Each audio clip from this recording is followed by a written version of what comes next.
Hey guys, welcome back to the channel. Thanks for clicking on the video.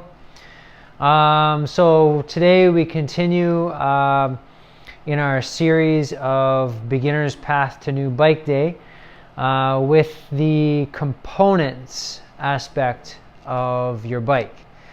So we're going to talk about the components that are on our Specialized chisel as well as our Rocky Mountain Growler 40. We already talked about geometry on our last video, and we also talked about how to navigate a bike shop. So if you haven't seen any of those videos yet, I'd recommend starting at video number 1. I do have this in a playlist as well on our channel, Dirty Forks MTB. Check those videos out maybe before you watch this one, and then you'll have some context to where I'm kind of going with this. Again, it's a beginner's guide to a new bike day. So let's get into it, shall we? Nice. Dirty Forks. That is so smooth. So I'm going to start with the Growler. The Rocky Mountain Growler 40 was the bike that we're talking about. That's the trail hardtail. I'm going to start with this bike right away by saying there's a sale on Rocky Mountain bikes right now called Rocky Mountain Days. And this bike has gone from $2,100 to $1,680. So if there's any time to buy a Rocky Mountain bike right now, this is the time. Now, I'm not affiliated or associated with Rocky Mountain Bicycles in any way, shape, or form. But I'm just saying this is a pretty sweet deal for this bike. So enough of that. Let's go into the specs. Now, I'm not going to talk about frame specifications at all. This is just the components that are on the bike. So when I say components, I'm talking about fork, wheels, tires, pedals or lack of pedals, cranks, bottom brackets, handlebars, stem, grips, brakes, saddle, dropper post, list goes on. Right away on the Growler 40, we have a Sun Tour Radon 34 LOR Air Boost 140 mil. so I'm going to put this up on the screen. Sun Tour Radon. So Sun Tour is the brand name. Radon is the model for the brand. 34 means it's got the 34 millimeter stanchions. And then we have Air Boost 140. So it's an air fork. And that is very important to note. It's better than having a spring fork. Rider's left, or the non-drive side, is the air side of this fork. Inside that stanchion tube, there is an air shock or there is a coil spring shock. The coil, a lot of people love riding coil. As long as you have a good quality coil fork, they are bomb-proof, those forks. But they're, generally speaking, they're always heavier as well. An air shock, which means there's just an air chamber in there. There's no spring. It's an air chamber, and what that allows you to do is set up your fork, really fine tune it, more so than you'll ever be able to do with a spring chamber. Because normally you can only set compression, sometimes rebound, but this you can set the air to the rider's weight, so how much travel you actually use, and then you can set up the compression and you can set up the rebound on this fork. So there's, on an entry-level fork such as this, there's 3 different settings you can use. And then within those settings, there's like a plethora of settings that you can fine tune it to get the exact ride experience that you want to get. So I always recommend going with an air fork. Now a 34 mil stanchion is the diameter is big, and that's gonna help with stiffness of the fork overall, and that's gonna allow you to just send like major chunk and do what you want to do with it. Again, the reason why I picked this bike is it's a bike that's future proof, and it's a bike that's going to be able to progress with you without any upgrades out of the shop. A fork on a bike is it's a pretty important component. I say probably one of the most important on a hardtail. The 140 travel, so that's the distance between the seal, the low seal here, and the upper crown. That is the distance of usable travel on your fork. So a 140 now is pretty much standard on a hardtail at this price point. Usually like 120s are kind of on the out now, except for like cross country bikes. My bike has a 120 on it, and I haven't found that I've needed more, at least yet.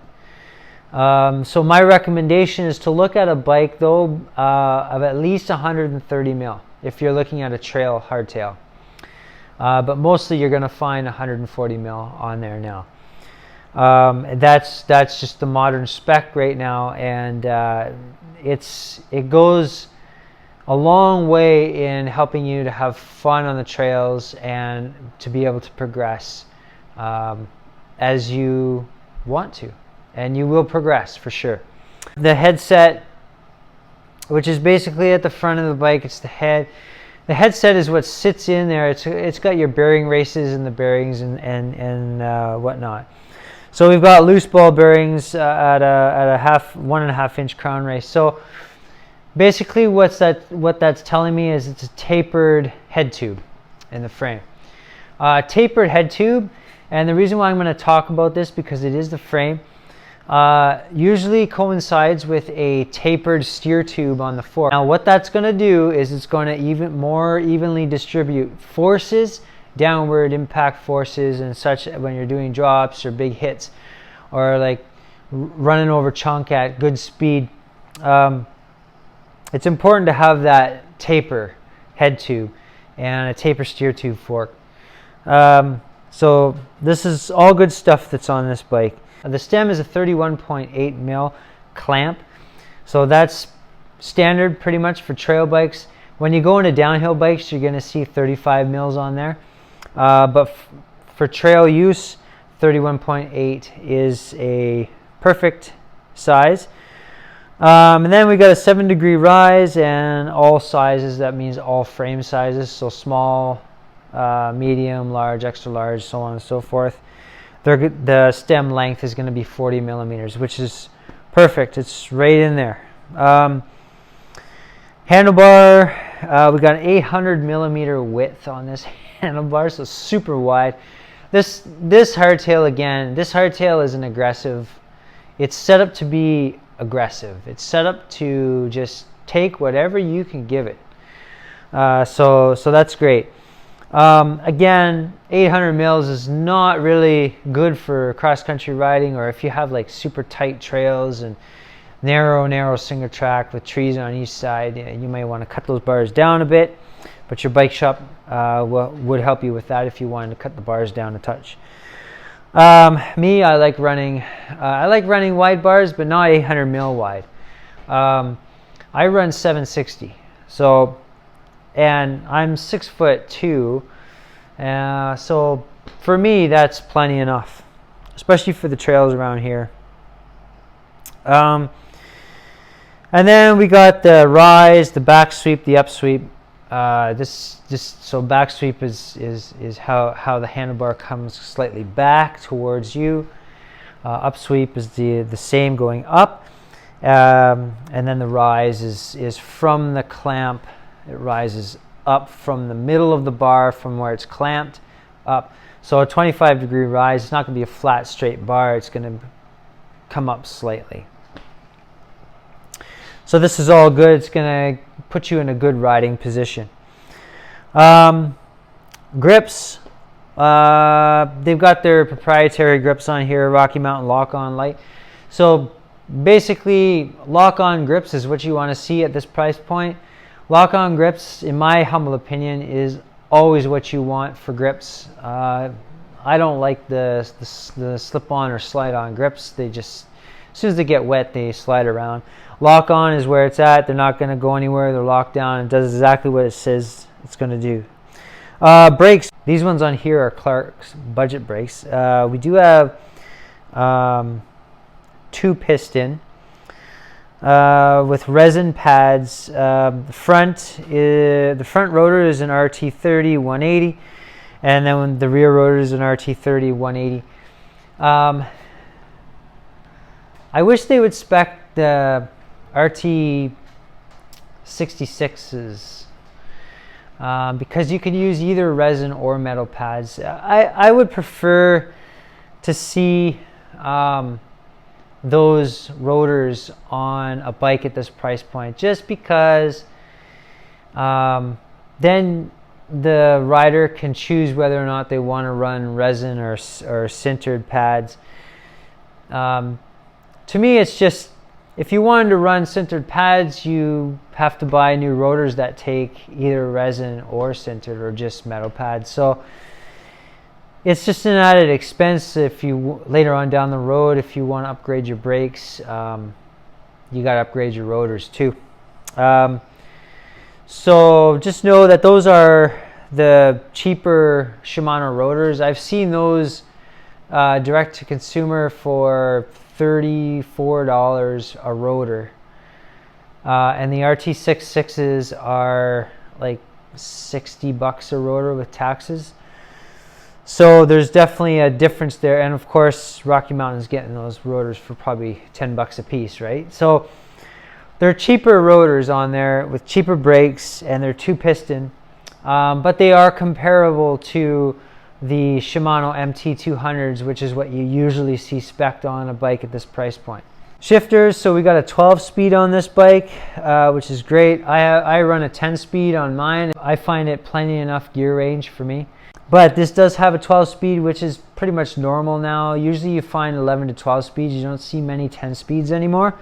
So it's all Dior drivetrain, which is great, except the cassette is a Sunrace cassette.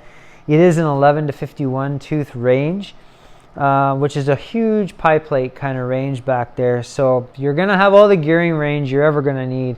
Shimano Dior components are bomb-proof. I've had lots of experience riding that stuff. Like, I listen to mountain biking podcasts all the time, and they're on there constantly about Dior components, how they just run them. They have access to, like, $10,000-$12,000 bikes, and they always say they come back to Dior stuff because it's really good. It's bomb-proof stuff. It's tried, tested, and true for sure.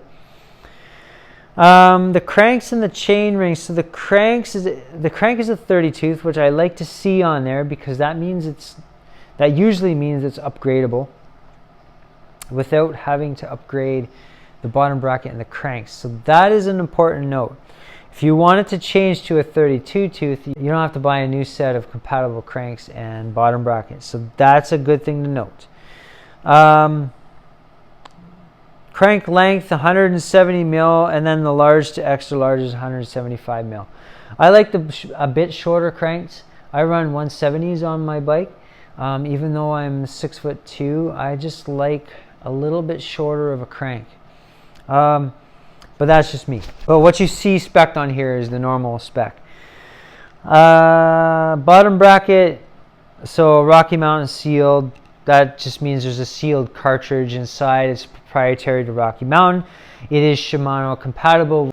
So basically, it's a square taper spindle for the cranks. And if you wanted to upgrade to Holotech, you can. Chain, standard Shimano 6100. That's the Dior 12-speed chain. Front hub. We got a boost 15 millimeters, so that's good. I like to see that because that tells me you've got a 15 millimeter through axle, which at this price point with this type of bike, as an aggressive type hardtail, you want to see through axles for sure. And boost means it's probably 110 mil in width. This is all the standard now. Boost is what's on most bikes now, at least trail bikes. Rocky Mountain Boost 148 for the rear hub. That's perfect. That tells me there's a through axle back there. It's probably a 12 millimeter through axle. This is definitely what you want to see on your bike, because anything less than that is going to be extremely difficult to upgrade. I'm speaking from personal experience here, where I had to buy a completely different wheel for my bike in order to upgrade the rear wheel, because I have a 141 boost spacing in the back, which is old stuff now. So this is the new stuff, 148. This is what you want to see. Rims. So we got WTB ST I30s. So I30 is 30 mil internal diameter there. That's the width between bead to bead inside the rim. This is standard on a 29er. It's a tubeless compatible system. That's what the TCS stands for. You've got 32 holes, so there's 32 spokes in each wheel. They're tubeless ready tape. Valves are included. So this basically, when you pick this bike up from the bike shop, they'll set it up tubeless, which is great because most don't come like that. This has got the valves included, everything. All the tape is on the rim, ready for tubeless, if that's what you want to do. We are going to talk about tubeless, but not in this video, in another video. And then we've got WTB Vigilante. Oh man, see, so funny, all these marketing terms. Vigilante, TCS, light, high grip, Tri-Tech, 29 by 2.6 rear. Trail Boss. So we've got two different tires on here. If they're if a bike manufacturer is speccing two different tires, usually means that they pretty much know what they're doing. I'm not saying that bike manufacturers don't know what they're doing. It's just when you see one tire spec'd on the front and then it's different on the back or vice versa, then they've really been thoughtful and paid attention about what they're speccing on their bike for tires. Because if you can believe this, front tires are usually different than rear tires. It's not very often that you might pick up a bike stock from the bike shop with two of the same tire, front and rear, on it. But as you start riding and realize that tires can completely transform how you ride and your bike and how it feels and everything, you usually end up making those decisions where you're going to find a really good rear tire, like a rear specific tire, and a front specific tire. So this is pretty cool that Rocky Mountain does this. Now they're 29 by 2.6, so 29 is the diameter and 2.6 is the width. So that's like what they used to call a mid-fat or plus, but now I think that terminology is kind of going away. A 2.6 29er is going to roll over everything. Like, it's almost as good as having rear suspension, and I just take that with a grain, because full suspension bikes, they're on a totally different plane of existence or a totally different level. But when I say that, like, I run 2.8 with 27.5s on my bike, so they roll like a 29er, just because of the height of them and the size of the tire. But for an entry level trail hardtail 2.6 29ers, that is the way to go, 100%. And then seat post, this two-knee drop stuff, basically it's what you need to concern yourself here with is the diameter of the seat post, which is a 30.9. That's pretty standard, so if you ever want to upgrade that, it's not going to be hard to do that. Saddle, proprietary saddle on there, 148 steel. It's just a normal Rocky Mountain saddle. aka seat. And the weight, of course, you won't find very many manufacturers that specify a weight on their website. Every bike seems to be different. Your local bike shop can weigh your bike if you really want to, but this bike probably weighed, I'm gonna say an educated guess of 31 to 33 pounds, depending. That's it for the Rocky Mountain Growler 40. Now, again, I'm going to say that every specification on this bike for an entry-level hardtail or a value hardtail at $1,600, this is spot on. There's a lot of good stuff in here, and it's an extremely upgradable platform. But this is going to get you in the trails no problem. You're going to have no problem riding the trails with this bike. And you're going to have no problem progressing with this bike. Future upgrades. The first upgrade I would do on a bike like this is brakes. Again, don't upgrade your bike right away. Ride it out of the shop as is, stock, for at least one season. Most definitely, it should be 2 seasons at least, especially if you're just starting. Or if you've been into it and you really like it and this is your first real mountain bike, you should really just ride it stock and see where you go from there. Of course, obviously everyone progresses at different rates. It's definitely a bike that will serve you well for quite a few years. So that's where I'm going to end this video because it's a lot of information. I don't want to be too long. The specialized chisel I will do on the next video coming out, so stay tuned for that. Thanks again for watching. I hope you enjoyed this video, and yeah, stay tuned for more and take care out there.